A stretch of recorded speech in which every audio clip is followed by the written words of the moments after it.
okay? And we're going to start by having them say hello to you and see how they sound. Number one, would you say hello to Cheryl, please? We're going to have a great time together, Cheryl. Okay, and here we go. Bachelor number one. Yes. What's your best time? The best time is at night, nighttime, Why do you say that? because that's the only time there is. The only time? What's wrong with morning, afternoon? Well, they're okay, but nighttime's when it really gets good. Then you're really ready. I'm a drama teacher, and I'm going to audition each of you for my private class. Bachelor number one. You're a dirty old man. Take it. Come on, over here.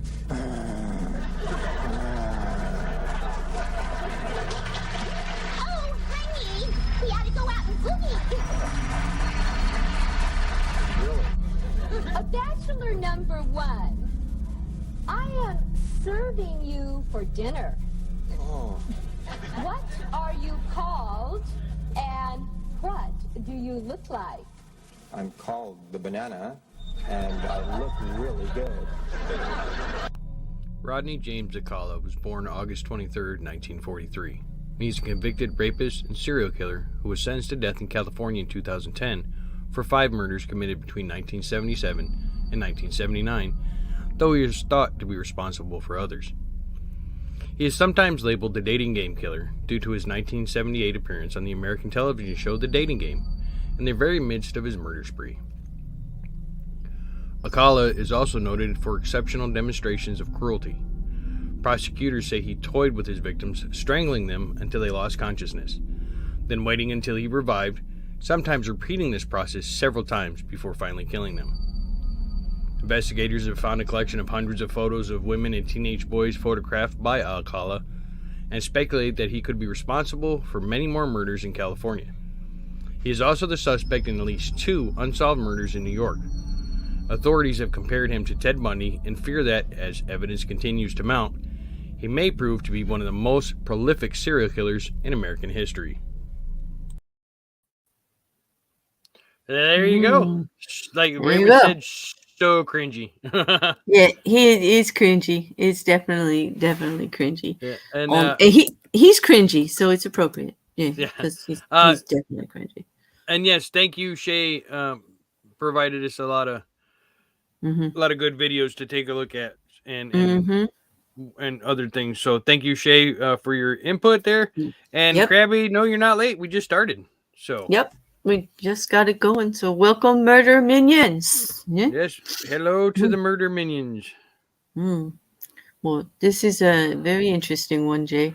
Yeah, Rodney, this story is not going to be our typical story. Usually what we do is I'll go over like background and, we'll look at victims, victim types, look at a psychological profile on them. And then Claire will go over some legal stuff. But this one's a little different because a lot of that stuff is not known on Alcala. The biggest thing about Alcala is his court appearances.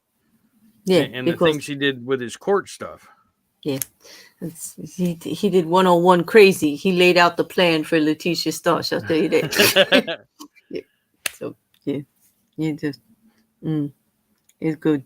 It's good. It was good legal stuff. Like I appreciate what Shay sent me because it was a good synopsis on things, and I did a little more digging, and it was really good because we have all of the where the judge was coming from, on the layout of the case. It was good. It was really good.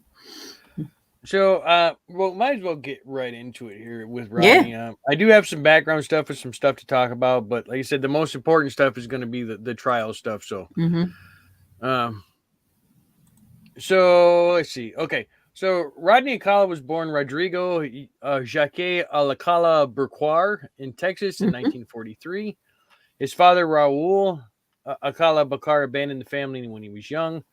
When he was 12, he and his mother, Ana Maria Gutierrez, and her sisters, Christine and Marie, moved to the suburbs of L.A. At 17, he enlisted in the Army and served there 4 years as a clerk, which he then suffered a nervous breakdown. He was mentally discharged when the military psychiatrist diagnosed him with antisocial personality disorder. In 68, he graduated from the UCLA School of Fine Arts with a Bachelor of Fine Arts degree and later studied under Roman Polanski. Amongst other things, you will notice Roman Polanski's wife became a victim of the Manson family. Mm-hmm. Amongst other things, there was some other stuff with Roman and what that could be a whole episode in itself with Roman. Mm-hmm. And then, so yeah, that was at the New York University where he went under the name of John Berger, Berger, because he's also known as John Berger, Burger. So he's got John Berger and John Berger just spelled differently. In the summer, he worked as a counselor at a drama camp for children in New Hampshire. Mm. Now, unlike a lot of serial killers, Alcala showed no signs in the young age. There was no childhood trauma other than his father leaving. There was no, basically there was no mental trauma. There was no physical abuse. He didn't light fires. He didn't kill animals. He wasn't picked on. He was actually thought of as a very nice and well-adjusted kid. From what a lot of things I could find, most of them said he was just a psychopath and just did it because he enjoyed it. Yep, and he's got that antisocial disorder going on, and he's got a high IQ. I think he thought it was above, regular laws of man, so to speak.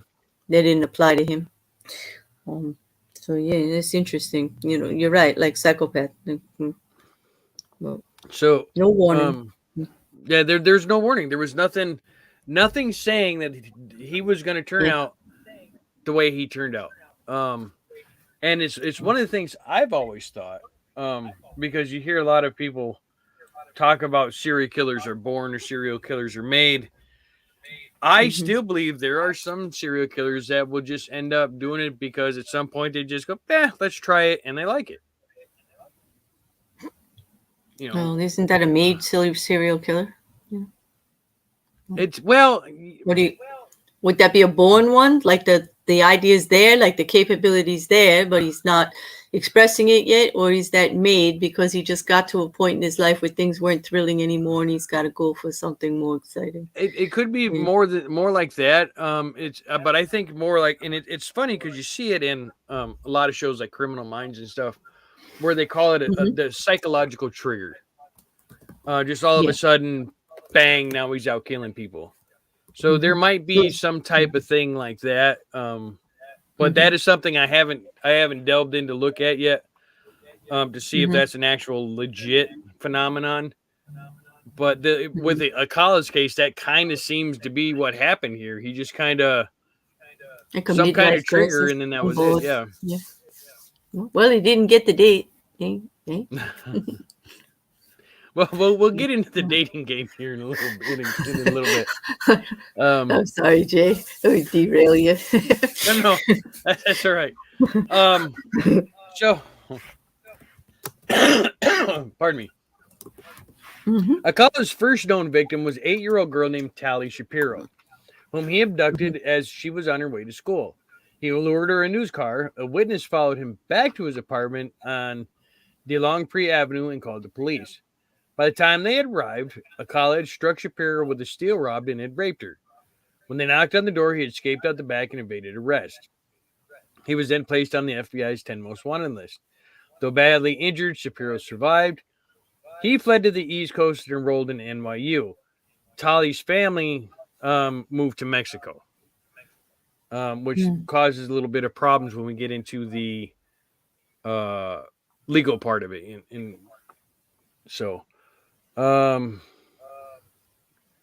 There in 1971, Alcala is believed to have raped and strangled Cornelia Criley, a Trans Worlds Airlines flight attendant, in her Manhattan apartment. That same year, 2 children at the camp that he taught at saw the FBI's wanted poster and told the camp staff about it. They reported Alcala to the authorities, leading him to be extradited to California. Because Shapiro's family had moved to Mexico and wouldn't let their daughter testify, Alcala got off with a guilty plea for a lesser assault charge. He did receive an intermediate sentencing, which meant he would be released from incarceration when he proved himself rehabilitated. The system was popular in the 70s when sex offenders were convicted. I don't think that's so much now. After 34 months in 74, he was released and kidnapped a 13-year-old girl named Julie J. In the court records, forced her to smoke marijuana and kissed her. In spite of what he had done, he was only found guilty of giving marijuana to a minor and violating his parole, and was released after 2 more years of indeterminate sentencing. Right. Now, this is where it gets interesting, because we talk about overlapping serial killers. So, mind you, this is the 70s in California and New York. So, in California, he's in the same areas as the Hillside Strangler, Ted Bundy, and then he goes to New York. So this is about the same time as Son of Sam was active. And we had talked about it on a previous episode that the 70s and early 80s was a big spike in the serial killers, though people say that there was no spike. It was just the brutality of what was going on. But there was also a big spike in, I don't know, I just put out a theory, in psychedelic use or overuse, which can lead to, 60s and the 70s free love type thing. Right, and it kind of leads to a break. It can lead to a break mentally on where you go with things, so those lines can get crossed, because you're not full judgment, a little out there. But we saw more bizarre killings and things, So we got a little bit more, and I'm going to go through here real quick, and then we'll get into the dating game, because the dating game is actually kind of interesting to talk about. So in 77, Alcala got permission from his parole officer to visit relatives in New York. Shortly after arriving, which happened to be during the time of Son of Sam, he is believed to have killed Ellen Jane Hoover, a 23-year-old socialite. Her date book showed that she had a meeting with one John Berger, one of Alcala's aliases, on a date of her disappearance. Upon returning to L.A., Alcala got a job as a typesetter for the Los Angeles Times. When the FBI connected him to his old aliases, they questioned him.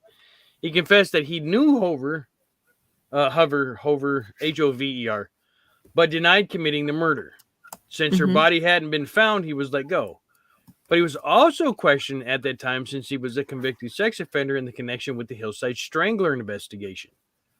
In 78, in spite of his criminal record, Alcala was admitted to Bachelor #1 to the dating game, where the host introduced him to as a successful professional photographer. So yeah. Yep. So where does that?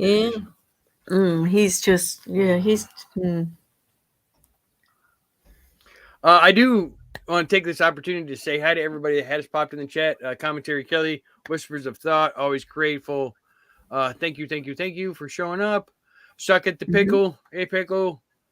I think I've got everybody now. Of course, you Krabby. Shay's there, and Krabby, and Raven. Gretchen. I seen Gretchen was here earlier. I don't know if she's still here. So. I think she said she was listening. She was doing something, so she's probably in the back lurking. So hey, Gretchen. And Kristen. There's Kristen. Yep. We got all the murder minions. Yeah, look at all the murder minions. Like Raven says, yes, this is what's going to happen here is definitely proof you should always listen to your instincts. Yeah, creepy's creepy. Yeah. Cringy's cringy. Yeah. Definitely. So we talked about, and as you've seen at the beginning of the episode, here I am motioning with my hands. Y'all can't see me. But it did show a part of his dating game appearance, and he went on to win the show. Now, the lady, her name was Cheryl Bradshaw, picked him over the other two male contestants.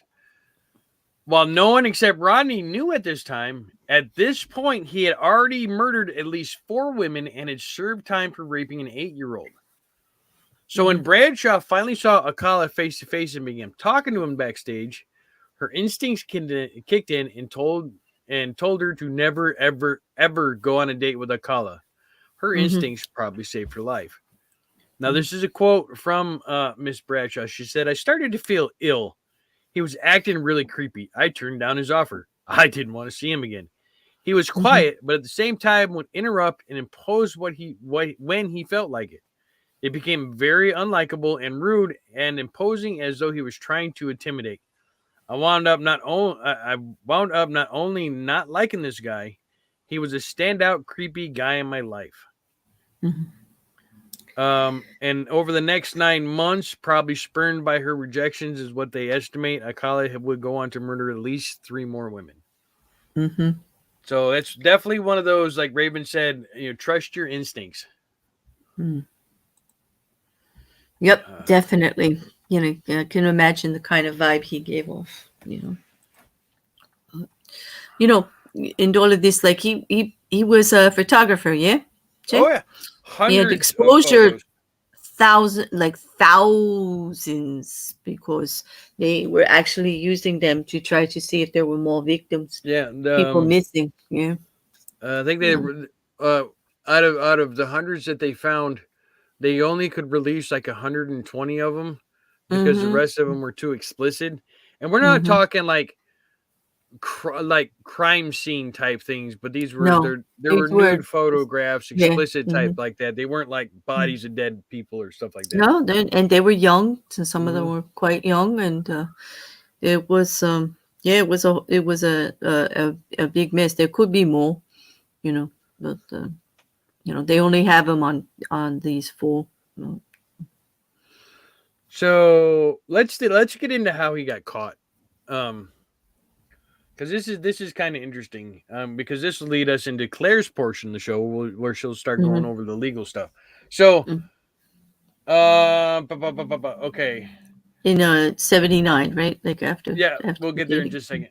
His last known victim was 12-year-old Robin Samso, who was abducted on her way to ballet class in 79 in Huntington Beach. Her decomposing body was found in the Sierra Madres 12 days later. Earlier on in the day of Samso's disappearance, Alcala had been trying to get her and one of her friends to get into swimsuits so he could take pictures of them, but was chased away by a neighbor. What happened was a neighbor come up and asked Robin if everything was okay, and he got kind of grumpy and got mad, and he just kind of left. The previous day, he had tried to convince 2 teenage girls to do the same by offering them marijuana. An LA National Forest Ranger later testified that a man matching Alcala's description and driving the same make and model of the car as him, leading a girl down to a stream on June 20th. On July 24th, he was arrested for Samso's murder. When the investigators searched Alcala's mother's house, they found a receipt for a storage locker in Seattle, which turned out to contain hundreds of photos, mostly of young girls. In many of the photos, the subjects were nude or dressed in swimwear. Alcala himself was present in a few, so that right there goes, they're not mine. So here's kind of the kicker though. The locker also contained a pair of earrings, which had belonged to Samso, and another pair that was found to have DNA of Charlotte Lamb, a 31-year-old woman killed in her apartment building's laundry room in El Segundo in 78. Alcala went on to trial for Samso's murder, and then we'll move over to this in just a second. What is it? What is the one thing I always say? Don't take trophies. Yeah, I know. Like, leave the pots. That's why he got caught. I don't know. Yeah. The pictures, earrings, right? He took the pictures with him in the pictures. He's got the earrings with DNA evidence, trophies. That's how they linked him to these things. So yeah. So that puts us at 1979, and this is where that's in 79. That's when he gets caught, and this is where justice was a little faster than it is right now. We're not talking like 5 years or anything like this. What you want me to go right into the legal, or you go? All right, so nope. I got nothing. The rest of his story. Right. Now, let me say something here first before we do get into legal. Sure. There's not a lot of details on Alcala on what his victims were. The biggest thing is he would strangle them till they pass out, then revive them and over again until they finally died, or he would just a quick blow to the head with something blunt and heavy. So he's not. No, go ahead. There is some assault on quite a few of them also that was proved later. Yeah, but there wasn't. We're not talking a John Wayne Gacy, Ted Bundy, no, Ivan Milat type of a killer. This was more of a strangle, rape, get the hell out of there type of thing. This, he was definitely no Richard Ramirez or BTK. So no. But out of everything here, now the biggest thing with Rodney Alcala's story is what's about to come up, is the legal stuff, the legal side. And it's one of the few people that I've actually read in and looked upon that the legal side is actually interesting to me compared to the actual serial killer part of the story. Because when we look at a lot of serial killers, especially like Ed Kemper, where their history and their childhood was so horrible, it can lead you to understand why they did these things. We don't have that with Alcala. There's nothing to look at. There was nothing there. Except for it kind of, as we talk about the legal, you're going to start to see it. You're going to start to see some things. Yeah, but I'll grant you that there are some things, but there isn't that flavor. I guess you should say. I don't know. I got. We'll see, because I don't look into the legal like Claire does. So I don't know a lot of the legal stuff. I mean, I've got a handle on what happened, but she's going to give us some good details. So, but I would just start with the opening statement that it takes a certain kind of special to represent yourself when you're up for murder. Yeah, murder. Okay, with the death penalty on the table. Okay, so that's my first thing, Jay. For him to believe that he was smarter than the system that much, that he's gonna be able to do this, that just takes it like a different kind of thinking. And all through these trials and all of his dealings with the judges and the lawyers and witnesses and things like that, he has a way of talking and representing it makes no damn nobody. It's almost like he's speaking English and he's talking to you, but are you in the same conversation kind of thing? Okay. Yeah, he's not a Ted Bundy legal guy. No. And yet they're saying his IQ was 170, which the way they tested back then is it's up there. Yeah. Sorry, just real quick. I tried to find any kind of definitive anything on that, and I couldn't find anything definitive. So maybe it was in the legal stuff. Because it's in some of the articles that I read. I'm mentioning it because they repeated it 4 times, 4 different sources. So I figure somebody's got the background on it, because it was pretty well stated quite a bit. And he definitely, was supposed to be very, very smart, but he it was like he was speaking English, but it was like a different language, even with his presentation of his court cases and stuff. So so we get to the first one, the first case, and he's only charged for Samso. I mean, he's only charged for 1 murder. He's charged for robbing the last one, the young girl, and he is gonna get convicted, but he did defend himself. He got appointed an attorney by the court. No one was very happy about it because of the way he presented himself and everything, because it seemed like a big waste of time. They was actually concerned and talking that him representing himself was just going to be a way to get out of it, because they're going to have to go through appeal and appeal and appeal, because although some of his arguments were quite clever when he's attacking at witnesses and things like that, some were just not. They just were out there. They was just out there. They just didn't even seem to be related. Some of the stuff that he was putting out there. The charge, they went pretty quickly, and he was actually convicted. Okay, and they thought everything was going to be fine. But in this, I believe it's in the first one. This one. hold on one second. I just want to make sure I get them in order. If this is the one during his trial, he brings up, okay, the fact that he had been convicted of that assault. He pled guilty to an assault in 1968 with Talia Shapiro, his first victim. He pled guilty to that assault, and it's on the records of attempted in for 1971. So clever, but I don't know if he was being clever or dumb or what, but he gets it in there, and they talk about it, okay? And at that point, they decide that he's got a perfect reason for an appeal because the jury is tainted by the prior act. Like, of course, you could have killed Samso because you tried to kill Shapiro. Yeah. Okay. So I think that on that part was a genius move on his part. Yeah, it could have been like sly, like under, because a little here it is. Yeah, because the prosecution wasn't touching it. They know better. Like they didn't go there, okay? Because it was only attempted, and they didn't want to open up a. They had enough.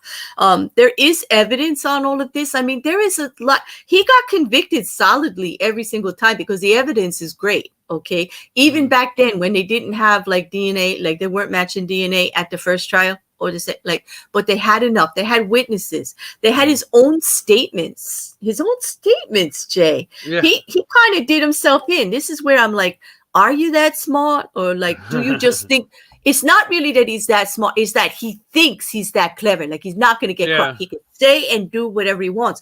And that's where I'm thinking the psychological profiles coming in when you say psychotic and all, and I think he was definitely on a different plane than the rest of us. Like the way I'm telling you, the way he looked at things, the way he was talking, the way he presented his evidence, where he thought like it was going to go. It was like he was telling the story. We were all over here listening to this story, and he's over there like talking to himself in a mirror. Like it was bizarre. It just didn't match up a lot of the times, So things went quickly, and he got convicted. But unfortunately, it did get overturned. All right. And it took a few years to do that. I mean, the legal process for the overturn was 3 years. All right. Now, but is this the same case with the hip? No. Okay. Nope. Gets better. Gets better. That's one. He throws in that little bit, and he gets it for, he gets an appeal based on this. I mean, he's guilty. He's lock, stock, and barrel. He's guilty. Death sentence. Sentenced to death. Let's be clear. In California, not only did he get convicted guilty, they sentenced him to death every single time. Like we're talking death penalty cases here, and he's still up there. Okay, he goes through the appeal. They grant him an appeal because they say yes. The jury. There's no way the jury wasn't tainted by that information. And legally, would you agree, Jay? I mean, that sounds reasonable, right? You start throwing in prior acts and stuff like that. You automatically make somebody look guilty. So in a death penalty case, that's not exactly fair, like, because it's life or death. You got to be, you got to give them a fair shake in this legal system on that. You don't want them, you want it like a real solid yes, because it's going to be the end of everything for him, so you want to make sure the jury's not tainted in any way. And what I don't understand, and I kind of agree that it could get overturned. Well, what I was going to say is I don't understand what this one is, because when he started talking about the prior case, why didn't the prosecution step in and object and shut it down and have the judge shut it down before he got into it? It's just that he just got it in there, and it's in the court report. And even if they strike it, the jury heard it. Yeah. And this happens a lot. Okay. So the judge can say, strike that from the record. We're not going forward. No. And when they do that, all that means is no one's allowed to ask you a question. Nobody's allowed to bring it up. They're going to try to act like it didn't hurt, but make no mistake. They're going to try to act like it doesn't exist. You know what I mean? But make no mistake, the jury heard it. Yeah. There's no way they're not tainted. End of story. Yeah, like, if it was out there and he said it, like, there's nothing they can do, Jay. It's they could strike it from becoming an issue for the rest of the trial. Yeah, it's funny because you seen the show? Have you seen the show Bull? Yes. Oh, with Michael Weatherly. They do that Mhm. in that show a lot, where they'll bring Yeah. something up and they'll strike that from their record, and it's like, ha, too late. But they know the jury heard it. Like they do it Yeah. on purpose to Yeah. put it out there. And Shay, yes, there are places that say 109 and there's more that say 170. And that difference could just be in the way they test, like from now to like now there might be a lower number than the way they did it back then, and the numbers were higher because the scale's all different now too. Like it's all over the place. So there is some discrepancy there. I agree. But it was quite intelligent, although 109 on the original scale doesn't sound like it, you know. But so anyway, we get, you know, he's incarcerated, you know, he gets his appeal. The California Supreme Court grants him the appeal. It's sentencing is overturned, even the mitigating circumstances, everything all thrown out. Okay, they got to start all over again. But in that appeal, they said everything is usable except for that statement. So in other words, they got to use the whole damn case. They went through a review and he couldn't pick anything else to be held that was prejudicial or that they couldn't use. So they got to try the case intact, except for his own stupid statement. You know what I mean? So like they just got to take everything that they have, move it over here and just do it all again, which is unique, Jay, in an appeal, because during an appeal, you try to get as much out as you can. So it's a different case that gets tried because that is your best way to get out of it, right? You know, if you were actually, you know, the jury came out and said you're guilty, and that's it, slam dunk, death penalty, even awarded the death penalty on you for mitigating circumstances, and then it's the same damn case. I mean, there's not a lot good. It doesn't look good for you. You know what I mean? But that's the thing. He's so frustrating. On one hand, he's brilliant enough to do this, but then when he's working his appeal, because you know he's his own lawyer, and he's not listening to anybody, and he thinks he's so damn smart. Why didn't he get some of this other stuff like thrown out? I don't know. Yeah. But they looked at it. You know, they do it like, you know, he didn't represent himself the best that he thought, in my humble opinion, looking at it. All right. So, all right, we get down now, and since they can try again, they take their time because, I mean, he's in jail. He's not going anywhere. Yeah, he ain't going anywhere. Yeah. 2 years later, they start, you know, they're going to get up there. They sentence him to death again. New trial with the Samso murder. Okay. And now this one gets really interesting. Okay, because during this trial, he tries another avenue. Okay, he's like, okay, I can't use the other thing. I already did that. They ain't gonna get me. You know, that ain't gonna get me anywhere. All right, so this time he decides that, you know, he brings a witness in, or tries. This is the problem. He brings to the judge and the prosecution that he has a witness that says that the reason that the woman who discovered Robin Samso's body, because she did see it and discover, but she didn't report it until like 12 hours. Was it 12 hours later, Jay? I think it was like 12 to 14 hours later. And they say it was because the police hypnotized her. Yeah, that's the one. That's the one. And she was in a hypnotized state, and that's how it proved that was it. He wanted a witness to come in. He wanted to bring a witness in to say it was because she was in a hypnotic state. And so what he was trying to do is get the discovery of the body tossed out in the hypnotic state and try to get all that evidence, because that's where it all is. There was blood, there was a nightlight, everything was right there around Robin's body. All of the evidence is from that scene. So this is where you say, well, that IQ is working for him here, because that damn clever. You know, because if that worked, like if you could get everything thrown out, like not just the craziness of it being the witness, you know, if that actually worked, and in a way it kind of did, you know, but you know, not exactly the way he wanted, but yeah, because I could see legally how he was trying to get every damn thing from that whole scene tossed, and it could have worked. It could have worked. From what I thought, from what I had heard, you know, because I listened to some stuff, I thought they tossed this case out because they couldn't prove that she wasn't hypnotized. No, that's just it. Like that's where I'm getting. So like, first, it's not. No, they sentenced him to death.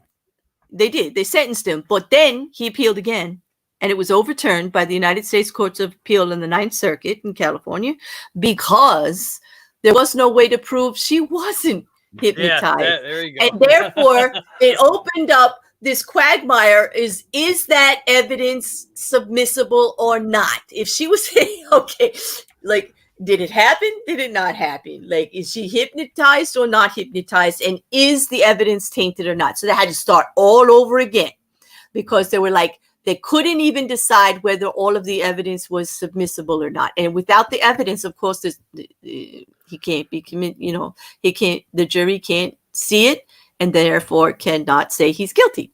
So he gets overturned again, like 2 points for crazy good. Like, he's crazy, but he's crazy like a fox. You know what I mean? Like he's and he's annoying. Yeah.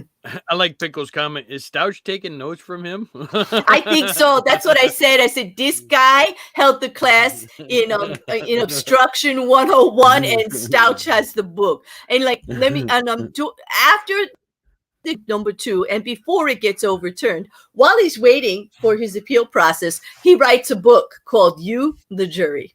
Okay, it's a self-published book, and the whole book is premised that he's innocent of Samso. Nobody else. He doesn't mention anybody, just Samso. Like, so, like, he was working it. I think he was trying to practice what he was going to do to get out of it in the third trial. But it didn't really go the way he wanted. So they overturn it in that was in 1986. He was convicted. 1994 he writes the book. It takes all the way into 2001. Okay, because let's be real. We're talking about a witness. We didn't even get into the trial because the judge thought that the whole premise was so ridiculous. He wouldn't even let that be presented by Alcala, and that was what they used legally to overturn it, because the judge wouldn't even consider that this was even an option. He was like, out you go. Like, are you out of your mind? It was like Starch with the 17th letter or whatever she's writing. And the judge is dealing with this guy back and forth. And finally he's like, are you out of no, just no. Like, and this is why they got to be careful, because you are dealing with a crazy person, but you can't let the crazy person let you stop the wheels. Like, you can't leave even that little kernel of them being able to get in there later and say, nope, you were tired. Because he could actually say, you were tired of dealing with my bullshit. You didn't even want to hear me. You even just tossed my motion without even a fair consideration. And that's how he got it. Because it's true. They were tired of his bullshit. You should see the stuff that's coming out of his mouth and the way he's questioning people that are on the stand. Like, it was almost as if people are constantly got their head turned to one side or the other with everything that's coming out of it. I mean, some of the statements are absolutely ridiculous, and they all seem to indicate his guilt. Like, he doesn't even realize that the stuff that's coming out of his mouth, Jay, is like guilt. It's like it's just admitting. Like, he would say things like, well, I know you can't find the body. Yeah. Okay, well, you just admitted there's a body, dude. Like, you just came out of your body, like, because you did something that we know that you did. Like, you did something, so we can't find the body. Like, I know you can't find the body. Yeah, and just brazen statements. Yeah, like brazen statements like that. The guy, it was oh God, it's just fascinating how he was absolutely joining himself in. But here is like, you get so frustrated about this, but the justice system itself, the prosecution and the judges, everybody up there, judicial system gets a little happy because the CSI is still working on all this stuff, and DNA collected from him while he's in the other things have now added 4 additional murders to his charges. So he then gets charged with Parentheau, Lamb, Wickstead, and Barcombe on top of Samson for the third trial. Okay. Oh, this third trial. This is the one. So it takes a while to get to this trial because the prosecution wanted to do it right. They had to petition the court because we're on 2 appeals now for the same murder. And they had to petition the court, the highest court, to actually add these to it, to do a joint case, like to prove the Samso case and these additional ones, Mhm. put it all together as a joint case. And that took a little while, but they did grant that in 2006. Okay. And then they started to go forward. And of course, there was lots of squeaking and moaning and, he's his own. Let me not forget to tell you that again, the wise man, Alcala, decides to represent himself. Now he's got 5 murders. Okay. And he's still going to represent himself. He's already been convicted twice with the death penalty. Like, I don't know how he doesn't see that that's his future. Like, maybe he just thought, like, this is my last event. Maybe he likes standing in the courtroom talking to the judge and the jury. I don't know. But he decides to go forward again. Okay. And in this one, all the evidence is there. Still on Sam, so they have all the same evidence, and they did actually get to address that witness, and they just knocked it out with professionals. The whole thing, they just knocked it. Like the prosecution's like, nope. I mean, he didn't have a leg to say because he had nothing. But the witness was just going to come say it. He couldn't prove it. They didn't. The defense had nothing to prove it. It was just a wild conspiracy type thing. It got knocked down pretty quickly. So all the evidence stood. And they had quite a few evidence that they used from that locker. The earrings, there was more than one pair of earrings. There was lots of stuff. The amount of witness statements against this guy for his crazy behavior on, what he was saying and what he was doing really locked it all up in the third trial. Like, they had more than enough to really home. And I think they were more careful too. And I think he was even more crazy at this point. He was desperate and he was just making stupid statements, and he wasn't really proving it. He was almost proving the prosecution's case with his craziness, to tell you the truth, Jay, because the stuff that was coming out of his mouth was the same. But the cherry on this legal case, the cherry on the top, is this man decides to put himself on the witness stand. Oh yeah, he's asking himself questions. He's up for murder on a death penalty case, and he sat himself in the chair and talked to himself. And Jay, in different voices. Yes. Okay, so you know what you said, before, there wasn't anything there. Yes, there was. He was. If that doesn't prove that there's a screw loose here, that this guy thinks totally different than the rest of us, I'm seeing it through the whole legal case. He's a nut. He's a nut job. Like, he was just on a whole nother plane. He didn't speak the same language. It was English that he was talking, but the way he used his words, it was totally a whole different thing. It definitely totally out there. So he puts himself up there, and then he's asking questions that really, they're not proving anything, Jay. He's not even attacking most of the evidence. He's just making statements about how he feels about things. It's bizarre. It's absolutely bizarre. But his closing argument. Oh, I got a whole article for this one. All right, let me just mention it, and then if you want to talk, you can go for it. All right.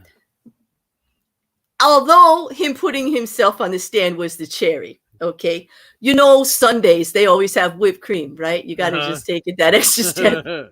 This dude's closing argument just included Alice's restaurant. He played Alice's restaurant. In there where they have those words that say, and judge. He said, I've got a whole article here. Okay, go ahead. I'm gonna let you take it and rest my voice. I'm gonna drink my coffee. You go with this one. This is this is from March 9, 2010, posted by LA Now in Southern California. It says, convicted serial killer Rodney James Alcala asked jurors to spare him the death penalty Tuesday, concluding his defense by playing a portion of Arlo Guthrie's Alice's Restaurant, a rambling 18-minute Vietnam War protest song, which, if you haven't listened to it, and I enjoy it, but I like folk music. So Rodney said to the jury, by assigning the death penalty, you become a wannabe killer in waiting. Then he played the section from the 1960 songs that goes as follows. Shriek, I want to kill. I mean, I wanna kill. Kill. I wanna see. I want to see blood and gore and guts in the veins in my teeth. I mean, kill, kill, kill, kill. As the words reverberated through the Santa Ana courtroom, Robert Samso, brother of 12-year-old murder victim Robin Samso, stood up and walked out. I don't blame him.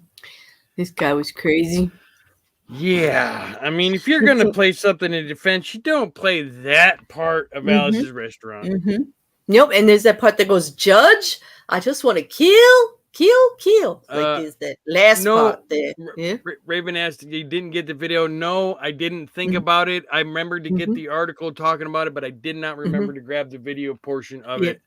Because they actually have video of where he played that in the courtroom.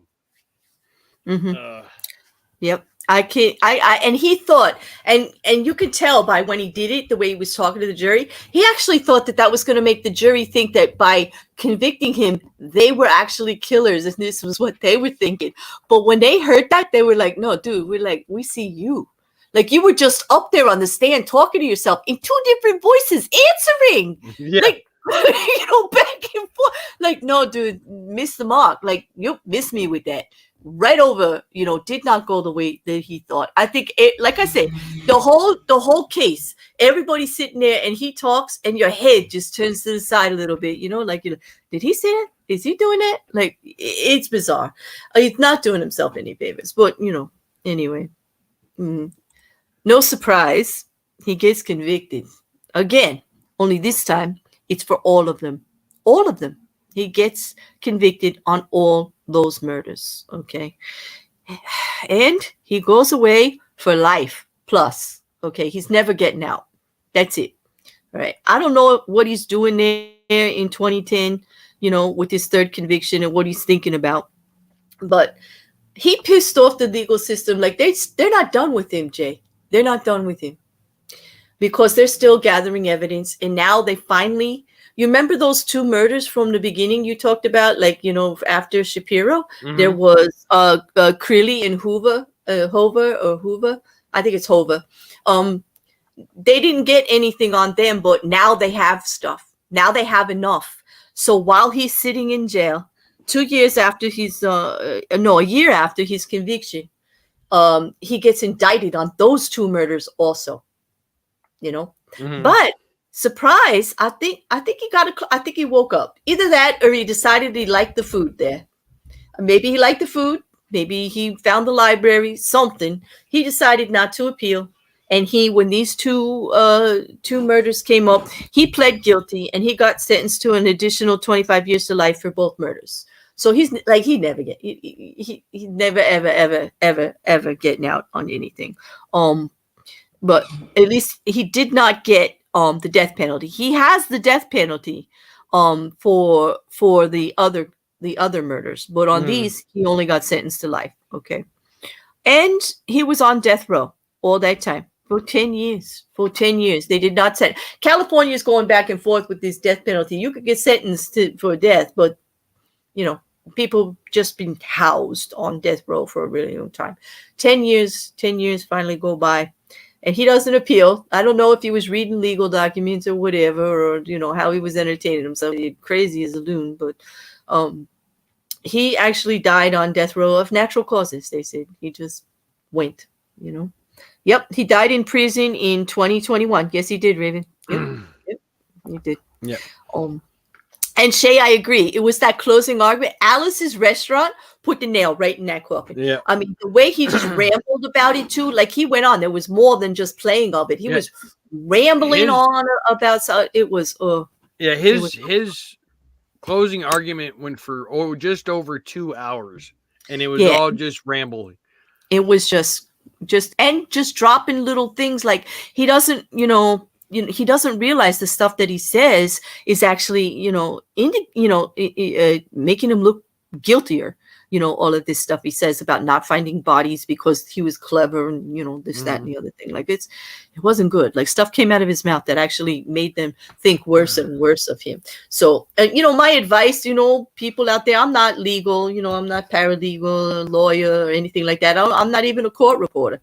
I said, but I know this, if you're up for murder, even if it's not the death penalty, don't represent yourself. Don't be fooled. Like, damn, your life is at stake here. Do not. do not, because as smart as you think you are and the best that you think you know the case, I assure you, it's not going to go your way. It's not. You cannot do as good a job as somebody who can be fighting for you. You just Yep. can't. But and he just did it repeatedly over and over and over again, like he was stuck on it. Like, he really thought he was above all these. Like he was gonna show us, But what really gets me is the photos and everything, and the ages of some of the victims. Just The average age is from 8 to 31. But everything involved knocking them out before the assault. Like he couldn't face you like one-on-one. And but he did enjoy repeat strangling, like getting you to that point and then making it look like you're going to survive and then doing it again. There's a real sickness there. Like when everybody says there's nothing to him, I really think the way he was looking at everything, that he was just not like everybody else, and he was like the one, like the chosen one. He could do whatever he wanted. He got really offended about that date. Like he did. Did you see what happened in 2016? 2016 DNA evidence connected him to the 1977 death of a 28-year-old woman whose remains were found in a remote area of southwest Wyoming.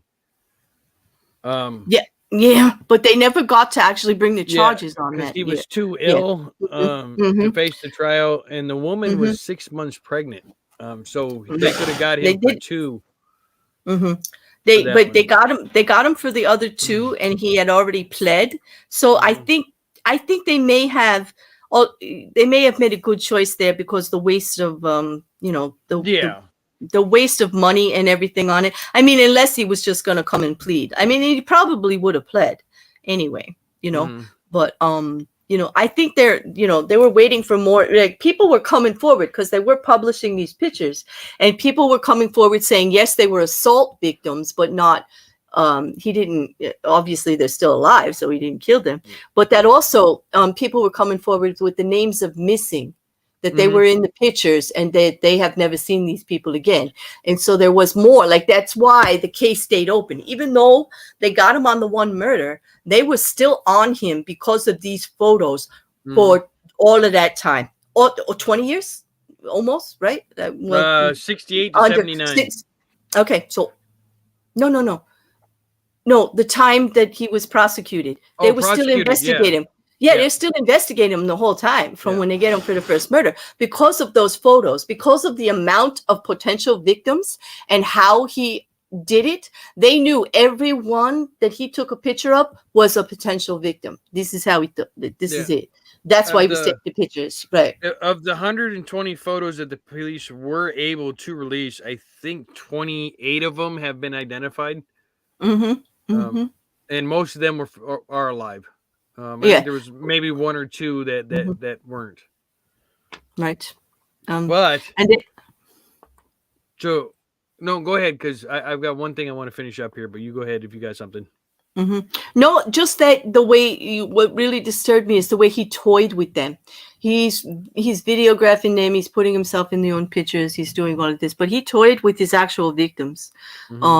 With that strangling till loss of consciousness back and forth, and repeating it over and over again before he did it. Like the control there that he was trying to get. I don't know. They have been comparing him to Bundy in a way. And I was going to get into that in a minute. Yeah. Okay. I'll let you go with that. Yeah, I wanted to explain that. But if you got anything else you want to add before, because I got a couple things I wanted before we close it out here. Nope. Just legally, that part was fascinating to me. I'm glad they finally got him. I'm glad that we're not wasting money on him anymore, that he passed in prison. I don't want to turn it into a death penalty or conversation, but he just wasted a lot of funds with our system, and I really don't think they should get away with that. I really do think there needs to be more competency tests, which now are in effect for the legal system. Before you can represent yourself, you are going to have to prove that you're not, a box of crackers.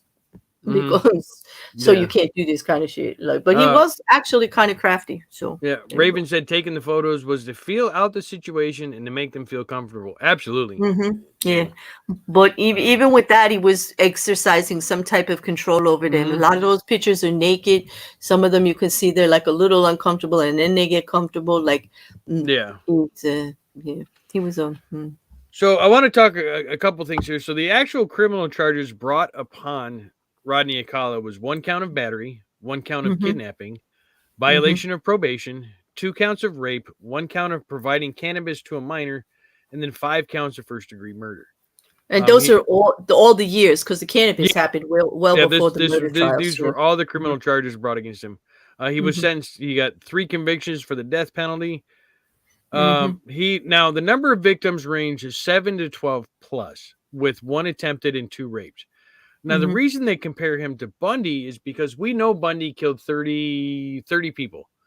mm-hmm, He was convicted. The number right offhand, I don't remember exactly how many he was convicted of, but they know for a fact he's killed 30 people. But they mm-hmm, estimate him closer to 100, 150. They believe mm-hmm, the same with Rodney Alcala. They believe he has an estimated up to 130 victims. mm-hmm, But we only got confirmation of between 7 and 12. mm-hmm. So that's where the comparison to Bundy, also with, like you were saying earlier, with his repeated torture with the strain, reviving him to do it Mm-hmm. again type of thing. Yeah, And yeah. Bundy was known to just be a brutal torture type. Mm-hmm, mm-hmm, So that's where we get, but that's where the similarity ends. Because if you look at Bundy and you look at Akala, that's and well, represented themselves in court, but yeah, but they both got labeled later by psychiatrists through the expert evidence of everything that they saw. They both did get labeled with narcissistic personality disorder, yep, did they not? In borderline personality disorder, yep, meaning, I mean, he did talk to himself on, yeah. malignant Akala's narcissism. That's different. Malignant yeah, narcissism. Akala's only definitive psychological condition that I could find was borderline personality disorder Well, with that with that was psychopathic diagnosed tendencies. With right. Was psychopathic tendencies. And that's a big one right there because Yeah. also now they're saying the way he killed, he also had sexual sadism comorbidities, the way he was doing that. Mm-hmm. The control that, bringing them up and then bringing them back down again. So there was that part there.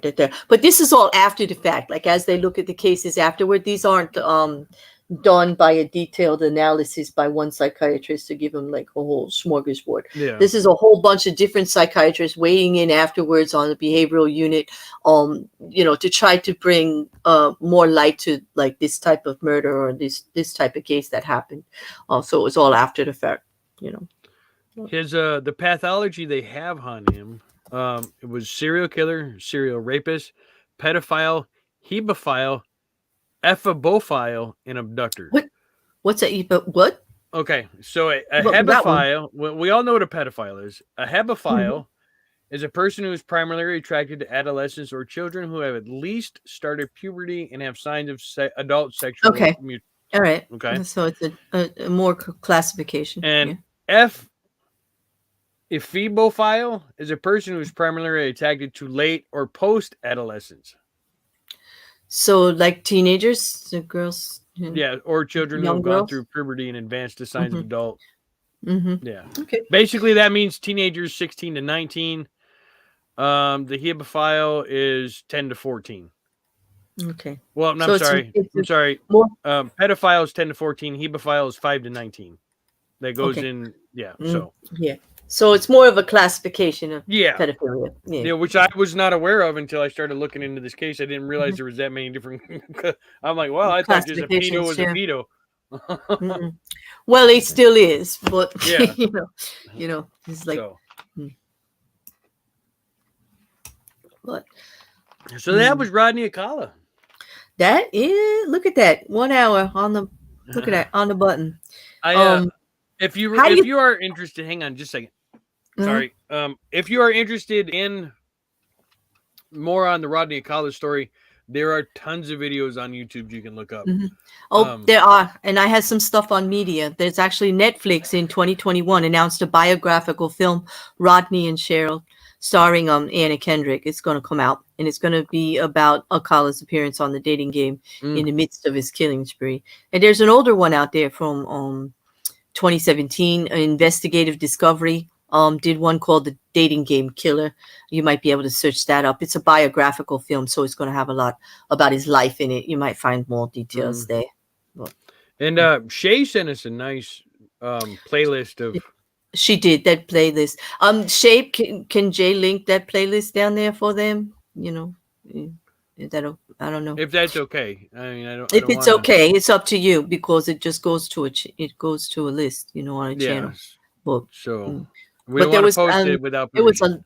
It was a lot of great videos in there that she put together. And I want to thank Shay again because she made the legal part. She gave me part of the cases right away. It made it so easy. There was only I just had to fill in with some more documents and some more facts. Like it gave me a starting point that it was awesome. It gave me some detail I didn't even know. And I really love when you guys do that. When you become part of this, it makes it more fun for Jay and I, because then not only are you sharing our passion, but you're even sharing like the gathering of the image. Like, we know you're actually watching the videos. Like you're doing the same stuff Jay and I are. And it's like really cool. You're watching the videos, you know the cases, you're becoming part of it. And that you actually want to hear us talk about it again after you know something is I'm humbled. Like I find that to be so complimentary. I can't thank you guys enough for sharing our passion this way, and you know, and enjoying it with this, because you make it quite enjoyable for us, right, Jay? The way they contribute and talk about this stuff and ask questions, and but you guys have got to be patient. We can only do so much. Yeah, you could still send us the stuff, but no, like we're only like we're just a Bear and a Jay out there on YouTube. We do 2 shows a week, so it's. You do 2, and Jay says I do 90, but you know. I do 2, Claire does about 50. So if anybody wants that link to those videos, you'll have to get with Shay because she does have it in. No, I have the link. I've got the link too. Okay, but can't you put it down in the description of the video so that she says I have to link it to anyone who wants to use it. Oh, okay. So contact Shay. Okay, so contact Shay. All right, great. Okay, cool. So, all right, I get it. Still a surprise on what's coming up on Monday. Claire's going to let me know here soon. Okay, guys, you know, I don't disappoint. So let me keep my secrets. I'm working on 2 different things. I don't know which one. Yeah. And I don't want to change. We're going to let me surprise you. It'll be worth it. That's all right. No. No, that's fine. I don't mind coming in surprised. Because that allows me to tap into my knowledge of stuff. So yep. You've done that to me before. You said, don't look, don't talk, like don't. So she's gonna flip it around on me for Monday. I don't get to look. Yeah. So and I'm doing it all because you did such a great dab today. Like I'm dab happy. I did. I'm going to bring it up every episode too. Wait till I get the clip. It's going to be part of the intro. Thursday. Next Thursday. So this week the times will be the same. Monday at 7 and Thursday at 7. Next Thursday, so next week's episode we'll be looking at the English serial killer Dennis Nielsen. And that's a wonderful case. So that's who we got coming up next week is Dennis Nielsen. From those of you that do know, or some of those to give you a little hint of what's going on, he's the guy that cut people up and pushed them down the drains. The plumber. The plumber guy. And then I've been waiting for this one. I'm excited. So that's the guy we're gonna do, Dennis Nielsen. So okay, cool. That's Thursday. Yep, that's surprise legal crime on Monday. Yep, surprise on Monday. Dennis Nielsen on Thursday. So if you guys are do enjoy this, make sure you hit that like button. Make sure you hit that subscribe button. Yep, let's get Jay up there. Yep. Follow myself and Claire on Twitter and Instagram, both. Both of those links. I don't have your Instagram. It's on the back of my channel. But it's on the back. I thought I put it in, but I didn't. I think it's Claire S Bear 307, Yeah, I think one long word. Yeah. Yeah. But my Instagram and my Twitter is in the location. Her Twitter is in the thing. And I don't have your good Lord. I am up. I don't even have your YouTube channel in the description. I will try to remember to get that in there. Damn. God You know, damn it. I what got a your way to Twitter. treat a partner. I remembered your Twitter. That's probably why I have 2,000 Twitter subscribers, but I don't have. I don't even have 1,000 on YouTube. Like, explain that to me. I don't know. But anyway. It's funny because you see here on my YouTube channel, I have 72 subscribers. I am almost at 140 on Instagram, and I started at like what 3-4 weeks ago. There you go. So there you go. So you got a link. You got your channel linked in your bio, right? So they can go right there. Okay, so cool. It should be. So, all right, people, tell him to advertise me appropriately in the links. Yes, I will. I got to write up a whole thing. I can just copy and paste. And he's been at this longer than I have. Like, come on. Like, I'm sorry. I know. All right. You're gonna owe me another dab. I'm telling you. I won't. You got one. No. I'm getting one. I'm getting one at the next 6-pack. You see, like, never say never, Jay. I tell you what. I will make this deal with you, and we can push that wherever you want. For every $100 super chat, I will dab. Oh, he did too. He did. And our friend actually did $100 super chat, and he had to dab, and it was good. It was brilliant because before that he said never. He told us all no, not gonna do it. Never. But and they don't need your help, Krabby. Yes, they do, Krabby. Yes, they do. Get them all on the dab. It's gonna. You know what? That's gonna be my first emote on my channel for the murder minions. It's gonna be that. I'm gonna have my friend put one of those detective hats on it in a coat, and it's the dab. It's good. Yes, I just saw it. It's brilliant. That's what it's gonna be, Jay. Murder minions. Shay did link. Thank you very much, Shay. So thank you, Shay. Yes, and it's like if you haven't pressed, and if you're watching, people, please take the time. It's just push of a button. It's not going to bother you. You don't even have to put notifications on, so I'm not harassing you if you don't want. But push a button. There's places I want to go, things I want to do, but I need your help. I need your help to do it. So thanks everybody. Thanks for being here. And once again, I did forget the outro. Look. Yeah, you forgot the outro too. Jay, the YouTubey things like Post-it notes. I don't know, but always grateful. It was a good dab, wasn't it? It was. Raven thought it was a good. We all thought it was a good dab. Krabby said, "Dabbish, crabbish." It was good. Hi, Mrs. Cassandra. Yeah. Hope you get to play the replay. It's good to see you, though. Either way, nice to have you showing up. Yep. Thank you for the support. We like you. Thank you all for showing up for True Serial. For myself and for Claire, thank you. Take care of yourselves, and we will see you in the next one with the surprise on Monday. With the surprise on Monday. We'll see you then. I'll talk to you guys later. Goodbye, everyone. Good night. Bye.